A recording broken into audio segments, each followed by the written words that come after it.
본의 제사장 보디벨라의 딸 아스낫, 이런 제목으로 오늘 말씀을 나누겠습니다.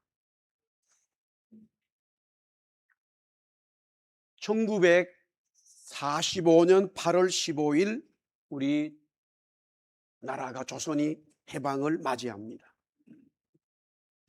일본의 식민지에서 완전한 자유를 얻었습니다.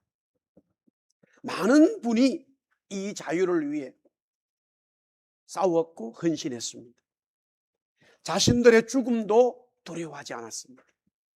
그 결과로 얻어진 나라의 독립 자유였습니다. 특히 그 당시 하나님을 절대적 신앙으로 받아들인 그리스도인들의 눈물과 기도, 그리고 헌신이 참으로 큰 역할이 되었습니다. 하나님은 그 성도들의 기도와 헌신의 응답으로 미국이라고 하는 나라를 사용하여 일본이 항복하도록 했습니다. 2026년 8월 15일 어제입니다. 광복절 82년이 되는 해죠. 1907년 평양 대부흥 당시 평양의 인구는 4만에서 5만 명 정도로 추산합니다. 그런데 기독교 인구는 15,000명이었고 그것을 출발점으로 기하급수적으로 평양은 하나님을 믿는 도시로 성장하고 있었습니다. 그 핵심의 교회는 장대현 교회인데요, 부흥운동이 일어나자마자 3,000명 되었고 남문박 교회, 사창골 교회, 산정현 교회로 분립 개척되게 됩니다. 이들 교회들도 금방 1,000명이 넘는 요 사이로 말하는 메가처치, 그 당시의 교회로 성장하게 됩니다. 평양은 평안도 지역에 속한 도시입니다. 조선 전체 신자의 성도 수의 약 70에서 80%를 차지했다고 합니다. 특별히 평양에서 약 110km 되는 선천은요, 인구가 정확하게 그때 당시에 조사된 대한제국의 1907년 5월 인구조사에 32,268명으로 나오는데요, 그때 기독교 신자가 15,348명이었다는 거예요. 이것으로 끝난 것이 아니라 부흥의 불길을 걷잡을 수 없이 올라가게 되고 점점 믿는 수는 많아졌습니다. 선천 읍내로 들어가면요, 전부 다 기독교인이었고 사실상 읍내 전체는 기독교 공동체라고 해도 별반 다를 이야기가 없습니다. 통계가 보여주는 역사적인 의미는 그 당시 서울의 인구가 20만 명 정도 되었는데 그때 예수 믿는 분은 한양에서는 7만이 아니고 7,500명 정도였다고 합니다. 이런 비율로 본다면 소도시 선천, 또한 조금 더 큰 평양은 어마어마한 하나님의 역사를 볼 수 있고 조선의 기독교의 영향을 주었다라고 우리가 볼 수 있습니다. 이런 조선의 부흥은 1907년 평양 부흥운동의 열매로 나타나기 시작합니다. 그 일정을 보면 참으로 의미가 있는데요, 1907년 새해가 시작되면서 장대현 교회는 사경회로 출발합니다. 말씀 사경회입니다.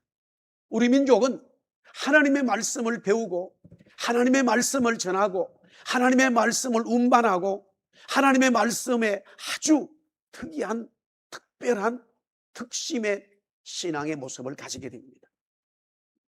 이렇게 출발되어진 장대현 교회의 사경회는 1월 14일을 기점으로 폭발적인 성령의 임재가 교회에 임하게 됩니다. 초대교회 오순절날 성령이 임한 것처럼 장대현 교회는 1월 14일을 기점으로 어마어마한 사람이 말할 수 없는 하나님의 역사가 그 교회 속에 나타납니다. 이런 성령의 불길이 100만 명 구령운동으로 번져갔습니다.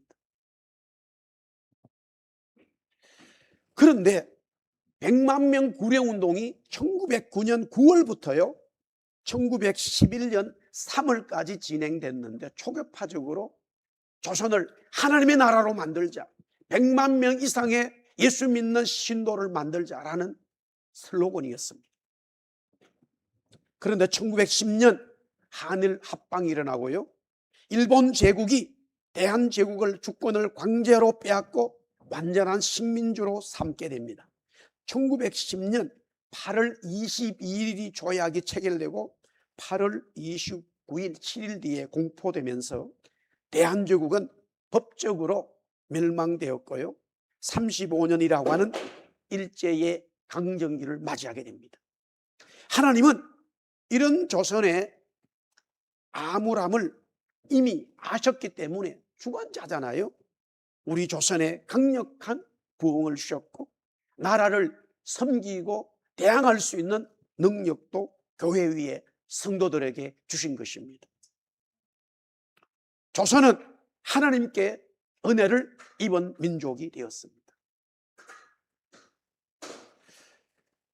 1907년 1월 14일 날 1월 1일 각자의 집에서 새해 인사를 하고 교회로 와서 그날부터 집회가 시작됐는데, 1월 14일 날 놀라운 성령의 역사가 교회에 임한 걸 보면은 유대인의 달력으로 1월 14일이 어느 날인지 아세요?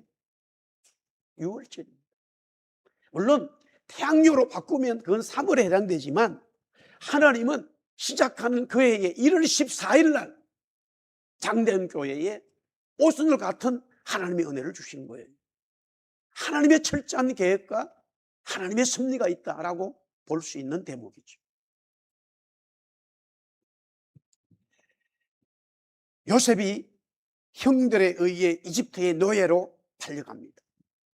군대 장관인 보디발의 집에 노예가 되고 종으로 살지만 보디발의 아내 유혹의 일로 감옥에 들어가는 죄수가 되었습니다. 그럼에도 하나님은 요셉과 항상 함께 하셨다고 말씀하시면서 그의 삶은 형통했다라고 성경은 기록하고 있습니다. 삶이 형통했다는 것은 눈에 보이는 삶이 좋아졌다는 것이 아니라, 눈에 보이지 않는 하나님이 요셉과 함께 하는 삶이었기 때문에 형통했다는 말입니다. 우리는 현실적으로 눈에 보이는 삶이 좋지 않으면 하나님이 은혜 주지 않는다, 하나님이 나를 버렸다, 하나님의 형통이 없다라고 고백하지만, 사실은 그런 가운데도 하나님은 우리와 함께 하시고 형통한 삶을 주신다는 사실입니다. 물론 당연히 사람들이 보았을 때도 이제 눈으로 보이는 그 삶에서 하나님의 형통이 있구나라고 하는 것은 시간이 지나면 나타나게 됩니다. 그러나 알아야 할 것은, 우리의 삶에 어려움이 있어도 하나님이 함께 하시는 그 자체가 형통이라고 하는 성경이 말하는 진리의 말씀을 우리의 가슴에 새겨야 합니다. 결국 시간이 지나서 요셉은 이집트의 황제의 꿈을 해석함으로써 총리가 되는 기가 막힌 반전의 삶이 펼쳐졌습니다. 오늘 우리가 본문을 읽었습니다마는 창세기 41장 45절에 그가 요셉의 이름을 사브낫 바네라 하고 온의 제사장 보디벨라의 딸 아스나를 그에게 아내로 주었다라고 기록합니다. 이집트 황제가 요셉의 이름을 사브낫 바네아로 지어주고, 또 제사장 온의 딸, 이 온의 보디벨라의 딸 아스나를 주면서 결혼을 시키게 됩니다. 요셉은 아스나를 아내로 맞이하면서요, 성경은 뭐라고 적고 있냐면 7년 풍년의 기간에 두 아들 므낫세와 에브라임을 얻었다라고 기록합니다. 아스나는 이집트 제사장의 딸로 우상을 섬기는 여인이었지만 요셉의 아내가 되므로 하나님의 역사에 이름을 올리는 여인이 되었습니다. 우리 민족이 대대로 우상을 섬겨 오다가 신랑인 예수 그리스도를 만남으로써 하나님의 나라가 되며 세계 쓰임 받는 민족이 된 것과 같습니다.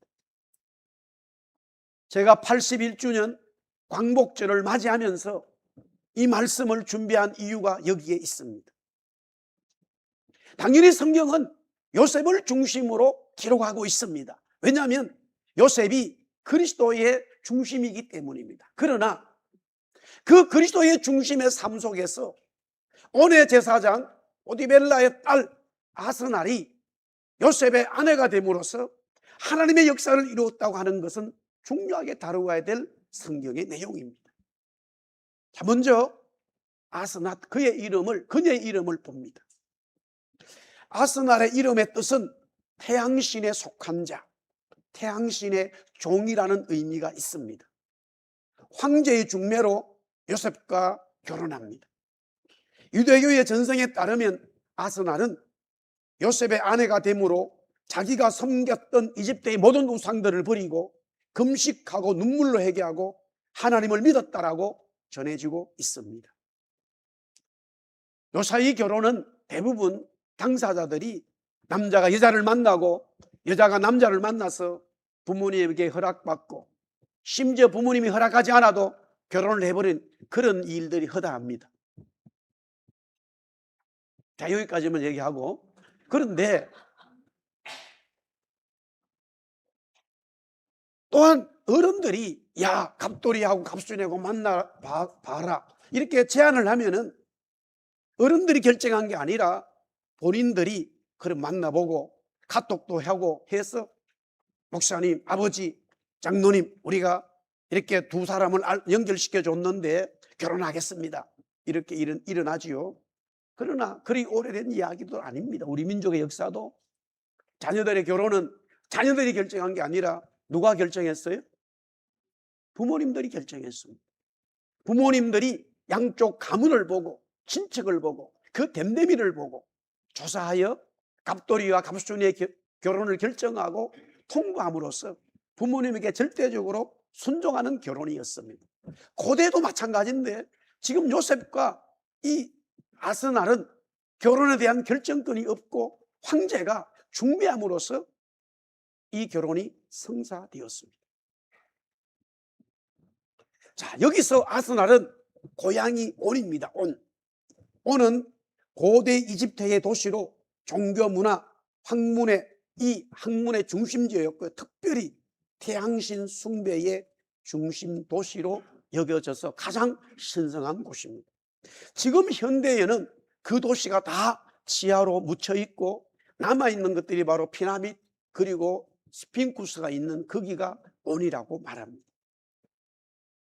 그리스에서는 이 땅을 뭐라고 불렀냐면은 헬리오폴리스라고 명명했습니다. 같은 의미예요. 태양의 도시란 의미입니다. 그러니까 온과 헬리오폴리스는 같은 의미지요. 예레미야 43장 12절과 13절에 이런 말씀이 기록되어져 있습니다. 우리 한번 같이 하나님의 말씀을 읽어보겠습니다. 시작. 내가 애굽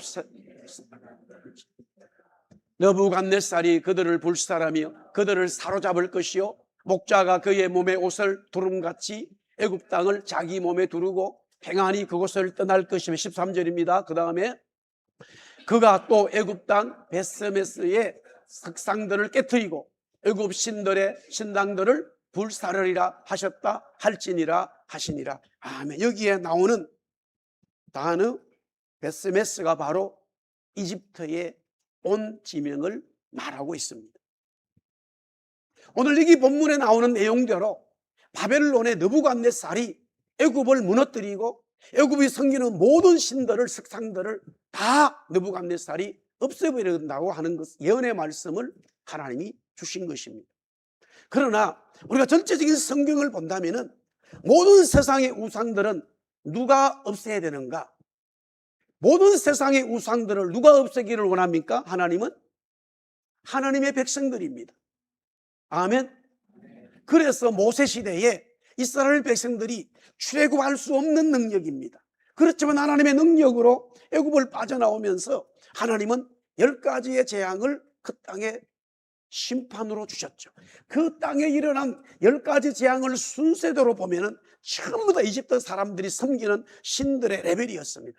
하나님은 그 모든 것들을 하나님의 백성으로 통해서 일어나기를 원했고 하나님이 그렇게 집행하셨습니다. 그러나 왜 예레미야 시대에 하나님은 바벨론을 통하여 이집트를 멸망시키겠다고 말씀합니까? 그것은 바로 하나님의 백성들이 하나님을 섬기지 않고 우상들을 섬겼기 때문에 하나님은 다른 민족을 통해서 멸망시키시고 마지막에는 바벨론조차도 막대기로 사용하고 나서 하나님은 그 바벨론을 멸망시키겠다라고 하는 것이 하나님의 말씀입니다. 그러나 분명한 것은 이 세상의 모든 하나님이 싫어하는 것들을 무너뜨리고 그것들이 잘못됐다고 외치고 하나님의 나라를 만들어가는 것은 하나님의 백성들이 해야 될 하나님의 사명입니다. 믿으시면 아멘. 그게 마지막 때의 일이죠. 이런 온의 도시의 제사장의 직분은 종교적인 권위를 가진 이집트 제국의 정치인입니다. 무슨 말이냐? 종교와 정치가 하나로 묶여져 있는 고대 도시였다라는 말입니다.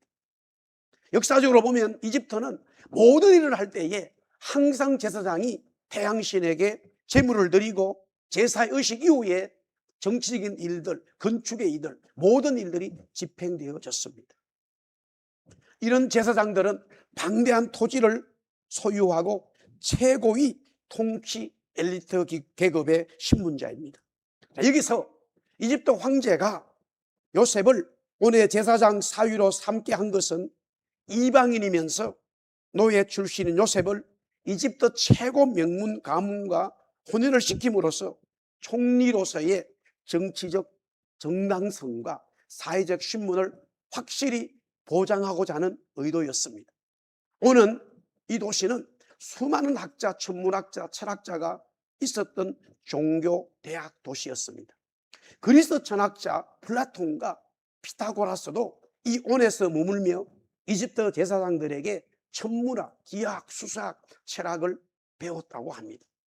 이런 온의 제사장 보디벨라는 태양신이 주신 자, 태양신에게 바쳐진 자란 뜻을 가지고 있습니다. 요셉은 그의 사위가 되었고요, 아스날이 그의 딸이 요셉의 부인이 되었다라는 사실입니다. 자, 창세기 30장 24절을 보겠습니다. 우리 같이 읽습니다. 시작. 그 이름을 요셉이라 하니 여호와는 다시 아는 내게 더하시기를 원하노라 하였다. 자, 야곱이 사랑했던 라헬이 첫 번째로 얻은 아들입니다. 이 라헬은 아들을 얻지 못했잖아요. 그런데 하나님이 태의 문을 열어서 첫 번째 아들 주셨습니다. 그 요셉의 뜻은 더한다, 애들하는 말입니다. 이것은 번영, 번창입니다. 번석입니다. 축복입니다. 그런 뜻을 가지고 있습니다. 이집트 황제가 이 요셉의 이름을 다시 지어줍니다. 사브낫 파네아르. 자, 이것은 이 뜻은 뭐냐? 두 가지로 해석이 됩니다. 먼저 이집트식으로는 신이 말씀하시니 그가 살아났다. 또한 생명의 부양자라는 뜻을 가지고 있습니다. 요셉이 바로의 꿈을 통해서 나라의 대기근을 예견하고 이를 명쾌하게 해결했기 때문에 지어진 이름입니다. 이집트는 바로 요셉의 꿈 해석 때문에 살아났습니다. 주위의 모든 나라들이 기근을 당했을 때에 죽어갔습니다마는 이집트는 살아났습니다. 생명의 역사가 더 많이 되어졌습니다. 그것이 바로 이집트식 사브낫 파네아라고 하는 이름의 뜻입니다. 또한 이어서 히브리식으로는 우리 한번 따라하겠습니다. 비밀을 밝히는 자. 예. 감춰진 것을요 드러낸다라는 의미를 가지고 있습니다. 계시입니다. 하나님의 계시입니다. 요한이 밤모섬에 있을 때에 그리스도께서 요한에게 계시의 말씀을 주시죠. 묵시적인 말씀을 주시죠. 그것은 숨겨진 말씀을 드러낸다라는 것이었습니다. 사람이 알 수가 없고 사람이 알지 못하고 사람이 아예 생각지도 못하는 이 세상의 일들을 하나님은 그리스도께서는 요한에게 주셨습니다. 마찬가지로 요셉이 그와 같이 총리가 된 것은 하나님이 그에게 계시를 주셨기 때문에, 그 해석을 주셨기 때문에 가능했습니다. 하나님의 비밀을 밝히는 자였죠. 그러므로 요셉, 사번의 바니아는 같은 이름의 뜻을 가지고 있습니다.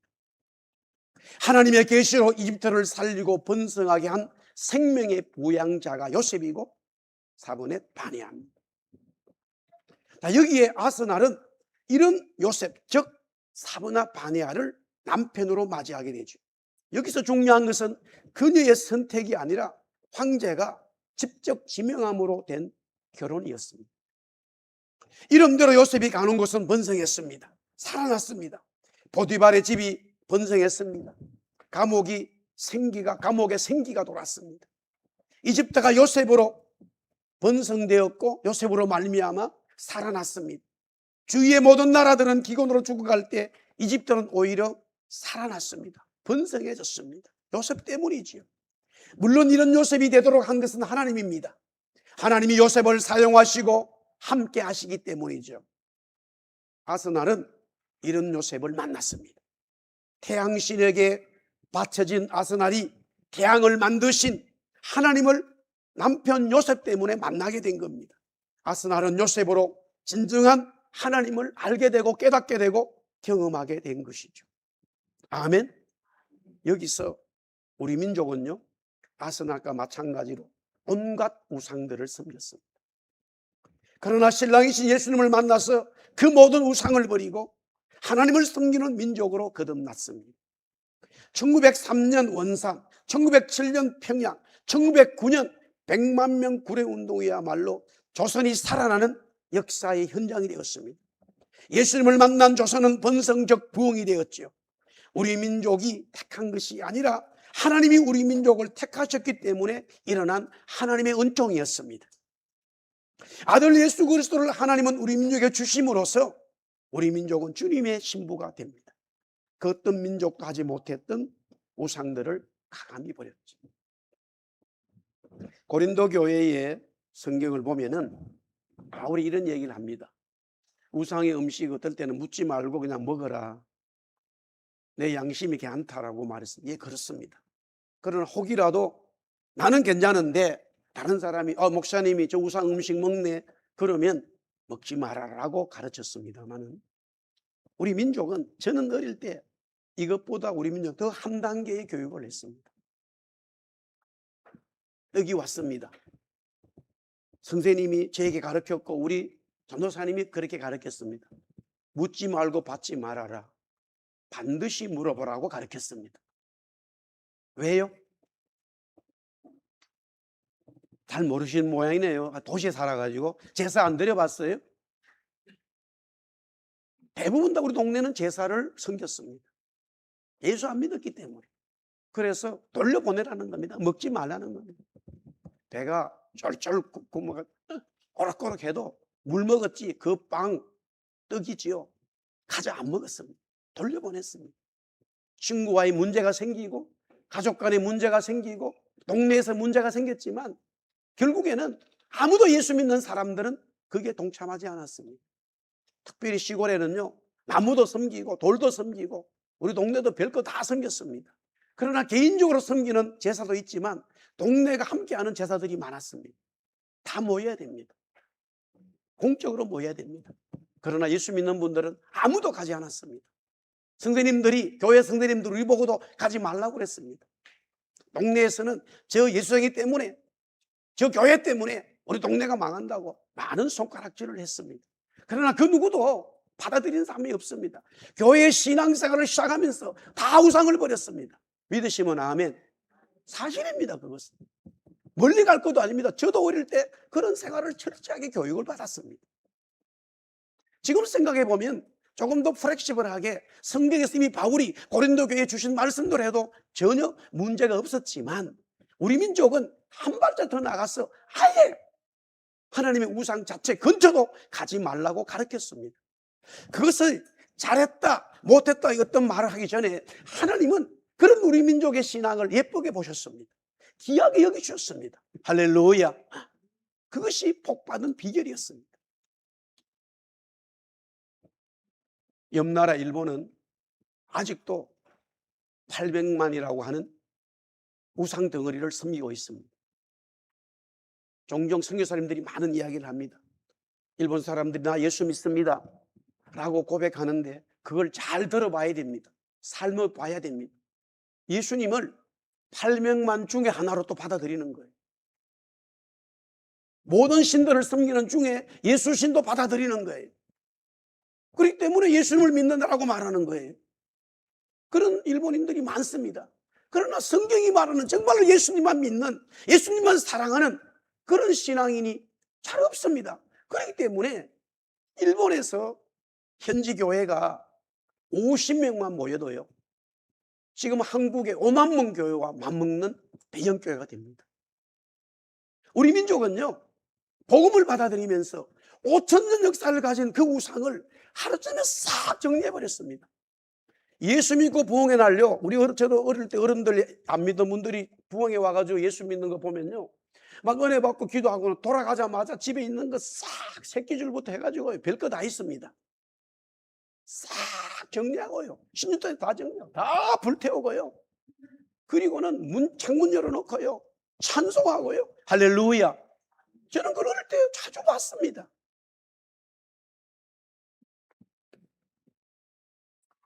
아스날은 바로 무엇입니까?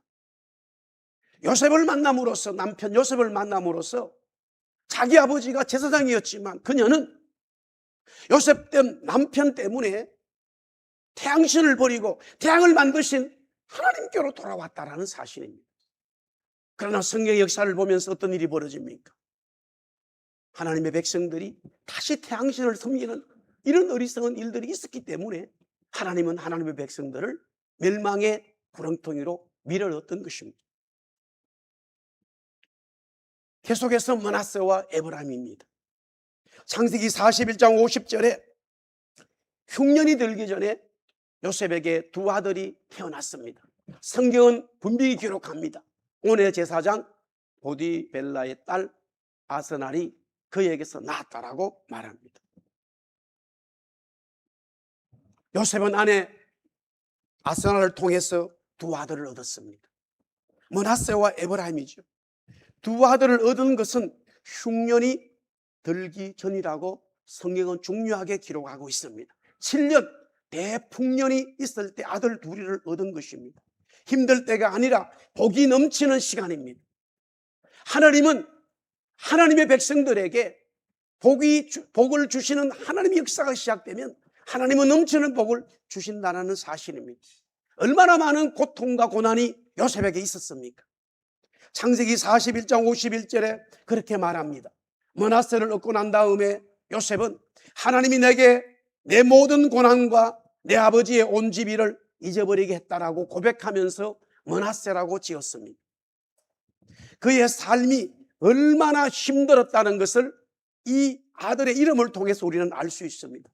고통이 아주 깊었습니다. 보통 사람들이 겪지 않은 일들이었습니다. 그러나 하나님은 늘 그와 함께하였고 아스날을 통해 므낫세를 주심으로 요셉의 고통과 고난은 사라졌습니다. 두 번째 아들 에브라임을 얻었습니다. 에브라임은 사실은 이름의 뜻은요, 요셉의 이름과 같은 뜻입니다. 번성입니다. 하나님이 나를 내가 수고한 땅에서 번성하게 했다라고 말합니다. 요셉과 에브라임은 같은 의미죠. 하나님의 역사가 에브라임을 얻으면서 계속적으로 이제 고난은 사라지고 하나님의 번성이 요셉에게 임하게 됩니다. 그 번성의 역사가 아버지 야곱과 형들 그리고 모든 가족을 가나안에서 애굽으로 이주시키는 일이 된 것이죠. 그의 후손은 민족이 되도록 하나님은 하늘의 별처럼 바다의 모래처럼 하나님은 번성케 그 민족을 사용하셨습니다. 아스날을 통해 얻어진 아들 에브라임의 복이죠. 여기서 우리 민족은 므낫세와 에브라임의 영적인 아들들을 얻었습니다. 먼저 이 므낫세의 이야기죠. 늘 당하고만 살았던 우리 민족입니다. 많은 상처와 고통과 고난의 연속이었습니다. 외부로부터 침략만 당했다고 우리의 역사가들은 말합니다. 우리가 스스로 이웃나라를 침공하자 라고 한 적이 거의 없다라는 겁니다. 침략만 당한 민족이죠. 그러나 하나님은 예수 그리스도와 결혼한 우리 민족에게 므낫세를 주셨습니다. 지난날의 모든 고난을 씻어 주었습니다. 이렇게 복을 받을 민족이 이 세상에 없어요. 우리 민족뿐이죠. 고통도 사라졌어요. 우리 민족은 복음을 받아들이면서 하나님의 번성이 임하기 시작했습니다. 할렐루야. 그뿐만이 아니라 하나님은 우리 민족에게 에브라임의 복을 주셨죠. 번성의 복입니다. 일제강점기를 거치고 형제 간의 전쟁을 경험했음에도 우리 민족은 세계에 우뚝 선 경제 강국이 되었습니다. 지구상에 이렇게 된 나라가 우리 민족 대한민국 한 나라밖에 없다고 말합니다. 하나님이 주신 복이에요. 인구 5천 명이 넘고 3만 5천 불 이상 되는 1인당 국민소득이 전 세계에 딱 7나라가 들어가 있어요. 그 7나라 중에 지금도 대한민국이 들어있습니다. 나머지 6나라 어느 나라일까요? 인구 5천만 명이 넘고 1인당 국민소득 3만 5천 불 이상 되는 나라. 캐나다는 3만 5천 불 넘지만 인구가 아직 5천만 명이 안 돼요. 여러분 한번 얘기해 보세요. 어느 나라가 있어요? 미국이 있죠, 당연히. 또 어느 나라가 있어요? 일본이 있습니다. 그 다음 어느 나라 있어요? 독일이 있습니다. 프랑스 있고 이탈리아입니다. 어쨌든 중국은 아직까지 인구가 많기 때문에 1인당 국민소득 3만 5천 불은 안 돼요. 하나님이 주신 복이에요. 에브라임의 복이죠. 할렐루야.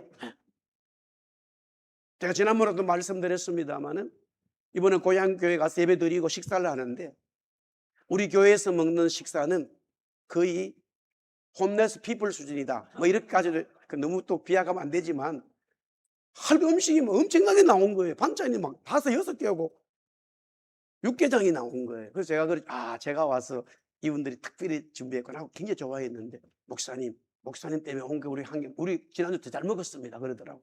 기가 팍 죽어버렸어요. 시골 교회입니다, 여러분. 노인들 40명 정도밖에 없어요. 근데 목사님 그러더라. 임시로 맡고 있는 신목사님, 장목사, 이 노인이 돈이 흘러 넘쳐.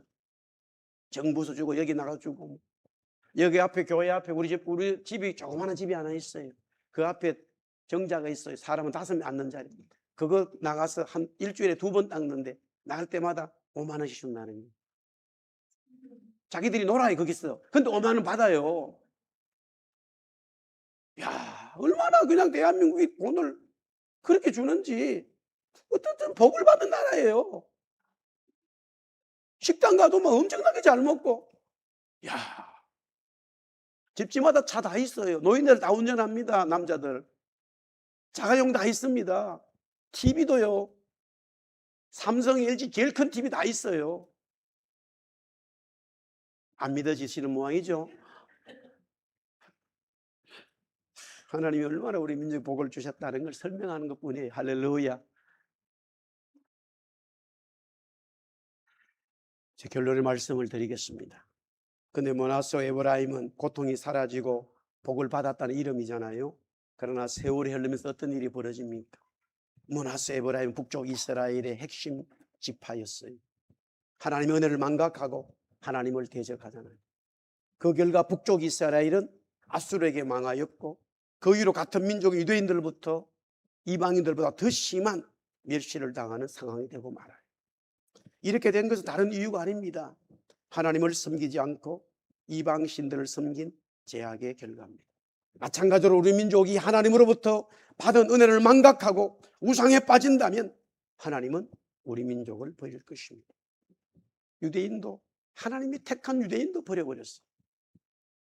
그러나 다시 주님께로 돌아선다면 주님의 은혜를 기억하고 회개하고 머리를 조아리고 신랑이신 주님만 바라본다면 하나님은 반드시 우리 민족을 통해서 세계 열방의 복음 전하는 민족으로 다시 세워주실 것이고 남북의 통일도 하나님이 복음으로 이루어질 것을 저는 믿습니다.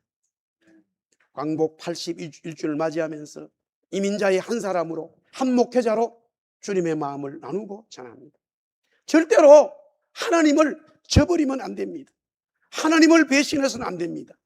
지금 기회입니다. 하나님만 바라보고 그분만을 섬기는 우리 성도들 교회, 우리 민족, 디아스포라 우리 한국 민족 될 때 하나님은 우리를 다시 은혜의 도가니로 사용하실 것입니다.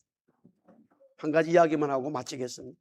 금요일에 제가 잠깐 말씀을 드렸지만 제가 1990년도 왔잖아요.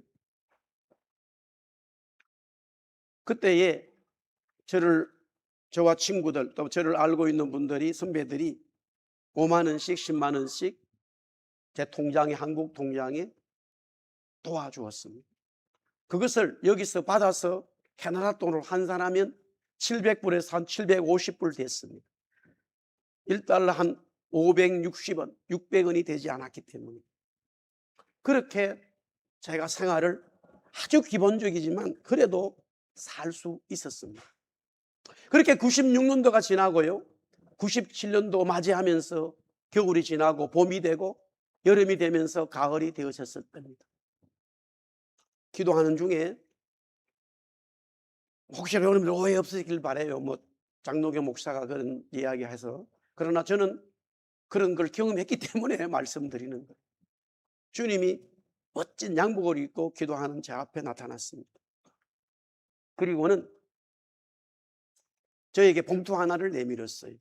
저는 대단히 어려운 상황이 있기 때문에 수표가 하나 들었겠구나 이렇게 순간적으로 생각했는데 그 봉투를 열자마자 그것이 아니었습니다. 그때 딱 두 단어로 전쟁이라고 적혀져 있었어요. 그래서 이게 무슨 말이냐고 물었더니만 대한민국에 하나님께서 전쟁을 일으키겠다라는 말씀이었어요. 그래서 저는 그 주님의 이 바지를 잡고는 울기 시작했습니다. 안 됩니다. 계속 울었습니다. 두 눈에 눈물이 펑펑 쏟아졌습니다. 작은 아파트였지만은 너무나 하나님 앞에 주님 앞에 눈물로 울었습니다. 주님은 꼼짝도 하지 않았습니다. 시간이 많이 흘렀어요. 눈물로 주님 앞에 흐르니까 주님이 알았다고는 달라 그러더라고요. 그래서 그 봉투를 다시 주님께 주니까 주님이 정확하게 제가 너무나 생생하게 기억합니다. 오른쪽 이 양복 주머니로 속주머 집어넣고는 끝난 줄 알았는데 왼쪽에서 또 봉투 하나를 꺼냈습니다. 그러고는 또 보라 그러더라고요. 물론 전쟁은 아니겠지요. 그래서 보았더니만 또 두 단어였습니다. 뭐였을까요? 첫 번째 두 단어는 전쟁, 두 번째 두 단어는 뭐라고요? 경제라고 적혀 있었어요. 경제. 그래서 이건 뭡니까? 물으니까 대한민국의 경제가 어려움이 올 것이다. 안 됩니다, 주님. 또 울었습니다. 아무리 울어도 내가 이것은 너의 기도를 들을 수 없다. 집행할 것이다 라고 말합니다. 그렇게 시간이 끝나고 저는 그랬습니다. 주위의 사람들에게. IMF는 몰랐지만은 한국의 경제적인 어려움이 온다라고 말했습니다. 그것이 1997년 가을의 일입니다. 그리고 연말이 되면서부터 변화가 일어났습니다. 그런데 저는 개인적으로도 하나님이 주님이 그 말씀을 주셨기 때문에 어차피 경제적인 모든 문제는 주님의 손아귀에 있구나 라고 저 개인적으로도 받아들였습니다. 한국에서 700불에서 750불이 오는 돈이 첫째 IMF가 터져버리니까 저를 돕던 선배 목사님들이나 또 지인들이 장 목사 우리도 교회가 어려워서 5만 원 10만 원 큰 돈은 아니지만 그것조차도 보내기가 어려워 라고 끊어버렸습니다. 다음에 두 번째는 그나마 조금 있는 돈이 다시 여기로 캐나다 돈으로 환산되어졌을 때 어떤 일이 벌어졌습니까? 다 기억하시죠? 캐나다 돈 1달러가 560원이었다는 것이 1600원까지 올라갔습니다. 미국 돈은 1800원이었고 제가 기억합니다. 그 상황을 너무나 기도 속에 있었기 때문에. 그래서 실제로 돈을 환산하니까 캐나다 돈으로 200불, 250불 밖에 되지 않았어요. 750불 가까이 받던 돈이 500불이 날아가 버렸어요. 지금은 500불 안 받아도 돼 하지만 그때는 생명줄과 같은 우리의 삶이었습니다. 그런데 우리는 어떻게 살아요? 그런 이미 주님이 그런 말씀을 하시면서 영적으로도 저는 깨달았습니다. 하나님을 붙드는 자, 하나님을 신뢰하는 자에게는 하나님 반드시 은혜를 어떤 방법으로 주신다. 그런 확신이 왔습니다. 그런데 생각지 못한 돈이 매달 500불씩 들어오기 시작했습니다. 어디서 들어왔을까요? 대한민국이 아니라 캐나다 정부에서 들어왔습니다. 1년 6개월이 지나니까 학생 비자로 있던 저에게 아이들 둘이 있다고 그때 당시에 500불씩 차일드 베네핏이 들어오기 시작했습니다. 그게 97년 말입니다. 생각해 보세요. 90년 와가지고 딱 1년만 지나니까. 그래서 우리는 변화가 없습니다. 똑같았습니다. 그래서 그때 깨달은 게 뭐냐? 대단한 목사 아닙니다. 아무것도 아니에요. 이런 산맥을 넘고 나니까 하나님이 나와 함께 하시는구나 깨달았습니다. 물론 넉넉하지는 않았습니다. 겨우 입에 풀칠할 정도로 우리 네 가족이 살았습니다. 참으로 눈물 많은 일들이 있었습니다만 그 일을 통해서 하나님이 저에게 주신 메시지가 뭐냐? 사랑하는 나의 종 장현철, 너는 나를 배신 때리지 마라. 이랬습니다. 내가 우리 대한민국에 많은 복을 주었다. 주의 정도의 성도들에게 엄청난 은혜를 주었다는 거예요. 그러나 지금 다 자기들이 잘해서 자기들이 능력이 있어서 나를 쫓아내고 있다는 거예요. 지금 우리는 기회가 있습니다. 아직 북쪽 이스라엘이 망하고 남쪽 유다가 살아있듯이 우리는 아직 기회가 있습니다. 반드시 하나님은 1907년에 평양의 부흥운동이 일으켰던 그 장소를 하나님은 회복시킬 것입니다. 믿으시면 아멘. 저는 그것을 믿습니다. 우리 민족을 세워주심을 믿습니다. 물론 유다 민족도 하나님이 세우셨지만 그 세계의 어떤 민족도 대한민국 같은 민족의 은혜를 받은 민족이 하나도 없습니다. 우리 민족은 정말로 특별한 하나님의 은총을 받았습니다. 그렇기 때문에 저와 여러분들, 우리 성도들, 우리 교회는 우리 한번 따라합시다. 주님만 사랑합시다. 할렐루야. 그 은혜가 충만하기를 81주년 강복절을 맞이하면서 그렇다면은요, 여러분의 기업과 여러분의 삶에 여러분의 자녀들에게 하나님의 은총이 넘쳐나는 놀라운 역사가 계속되는 것을 믿습니다. 그 주님을 찬송합니다. 기도하겠습니다.